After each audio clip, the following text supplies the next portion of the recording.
साधारण शब्दों में जैव विविधता अधिनियम।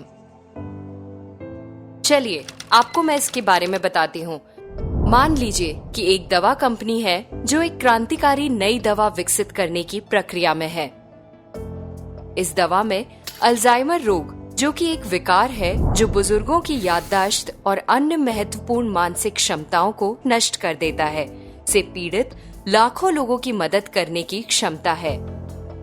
हालांकि ये दवा किसी प्रयोगशाला में तैयार कृत्रिम रसायनों से नहीं बनी है। ये ब्राह्मी जड़ी बूटी से बनी है, जिसे हम सब ने अपने मकानों के पीछे वाले आंगन में जरूर देखा होगा। ब्राह्मी भारत में एक घरेलू नाम है जो कि मस्तिष्क संबंधी विकारों के उपचार के अपने गुणों के लिए प्रसिद्ध है। हजारों वर्षों से आयुर्वेद के परंपरागत औषधि प्रणाली में इसका प्रयोग याददाश्त को बढ़ाने वाला और मस्तिष्क को तेज करने वाले के रूप में किया जा रहा है।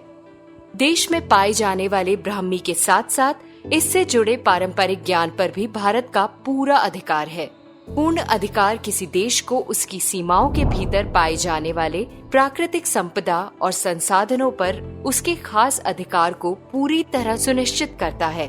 किसी देश के इस अधिकार को वर्ष 1992 में मान्यता प्रदान की गई, जब जैव विविधता सम्मेलन में संयुक्त राष्ट्र ने CBD को अपनाया। CBD एक ऐतिहासिक समझौता है जिसे भारत सहित 196 देशों ने अपनाया। इसने जैव विविधता के सभी पहलुओं अर्थात इसकी समग्रता में आनुवांशिक संसाधनों, प्रजातियों एवं पारिस्थितिक की तंत्रों पर ध्यान दिया। इसने आनुवांशिक संसाधनों के उपयोग से उत्पन्न होने वाले लाभ के उचित एवं न्याय संगत बंटवारे के सिद्धांत को भी पेश किया। वर्ष 2002 में भारत की संसद ने जैव विविधता अधिनियम को लागू किया। CBD के लक्ष्यों के अनुसार भारत के जैव विविधता अधिनियम के 3 लक्ष्य हैं। जैविक विविधता का संरक्षण, इसके घटकों का सतत उपयोग, जैविक संसाधनों के उपयोग से होने वाले लाभ का उचित एवं न्याय संगत बंटवारा या संक्षेप में उपयोग और लाभ बंटवारा, और इससे भी संक्षेप में ABS। जैव विविधता अधिनियम में लागू करने हेतु 3 स्तरीय संरचना का गठन किया गया। NBA राष्ट्रीय जैव विविधता प्राधिकरण राष्ट्र स्तर के सभी मामलों के लिए जिम्मेदार है। SBB राज्य जैव विविधता परिषद राज्य स्तर पर जिम्मेदार है, और प्रत्येक स्थानीय निकाय में BMC जैव विविधता प्रबंधन समिति का गठन किया गया है। BMC में 7 सदस्य होते हैं जिनके पास जैव विविधता का ज्ञान हो और ये स्थानीय मतदाता सूची में पंजीकृत होते हैं। इस अधिनियम ने स्थानीय समुदाय को जैविक संसाधनों के संरक्षक के साथ साथ इससे जुड़े पारंपरिक ज्ञान और कार्यों के संरक्षक के तौर पर चिन्हित किया है। ये अधिनियम कैसे काम करता है? कोई भी जो भारत के जैविक संसाधनों का उपयोग करना चाहता है, उसे उचित अनुमति लेनी पड़ती है। उदाहरण के लिए, यदि कोई कंपनी ब्राह्मी के पत्तियों का इस्तेमाल करना चाहती है, तो इसकी कानूनी स्थिति के अनुसार उसे NBA या SBB से अनुमति लेनी पड़ेगी। ये अनुमति लाभ बंटवारा करार या ABS करार के रूप में होगा। जिस क्षेत्र से संसाधन एकत्रित करना है, उस क्षेत्र के BMC को अपने क्षेत्र के जैविक संसाधनों के संरक्षण और सतत उपयोग को सुनिश्चित करने हेतु इस ABS रकम का 95% प्राप्त होगा।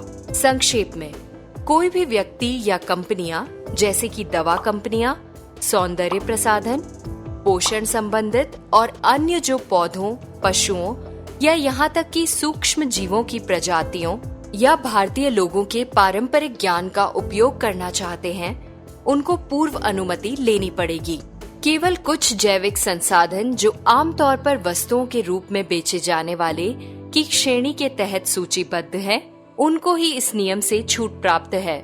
भारत के जैव विविधता अधिनियम ने मौजूदा और भविष्य की पीढ़ियों की जरूरतों और अपेक्षाओं को पूरा करने हेतु जैव विविधता के सही तरीके से उपयोग और पारंपरिक ज्ञान के संरक्षण हेतु नींव रखी है। ये कंपनियों या अनुसंधानकर्ताओं को जैविक संसाधनों को उपयोग करने से नहीं रोकता है। बल्कि पिक, पूर्व सूचित अनुमति और मैट आपसी सहमति शर्तों के माध्यम से कानूनी सुनिश्चितता प्रदान करता है। गैर कानूनी खरीद पर कठोर दंड है। अपने संबंधित स्तर पर राष्ट्रीय जैव विविधता प्राधिकरण, राज्य जैव विविधता परिषद इस प्रक्रिया को लागू करने हेतु अधिकृत है। जैव विविधता अधिनियम को लागू करवाने में वन विभाग एक महत्वपूर्ण भूमिका निभाता है। वन अधिकारी जो रेंज अधिकारी के ऊपर के पद के हों, उनको इस अधिनियम के अंतर्गत शिकायत दर्ज करने हेतु अधिकार दिया गया है। भारत ने अपने संरक्षण प्रयासों को मजबूत करने और व्यक्तियों या कंपनियों को दिए जाने वाले किसी भी जैविक संसाधनों या पारंपरिक ज्ञान के बदले में स्थानीय समुदायों को उचित लाभ प्रदान करने हेतु जैव विविधता अधिनियम लागू किया है। जैव विविधता अधिनियम को प्रभावी तरीके से लागू करने से ही भारत के जैविक संसाधनों और पारंपरिक विवेक के संरक्षण और सही तरीके से उपयोग को बढ़ावा मिलेगा।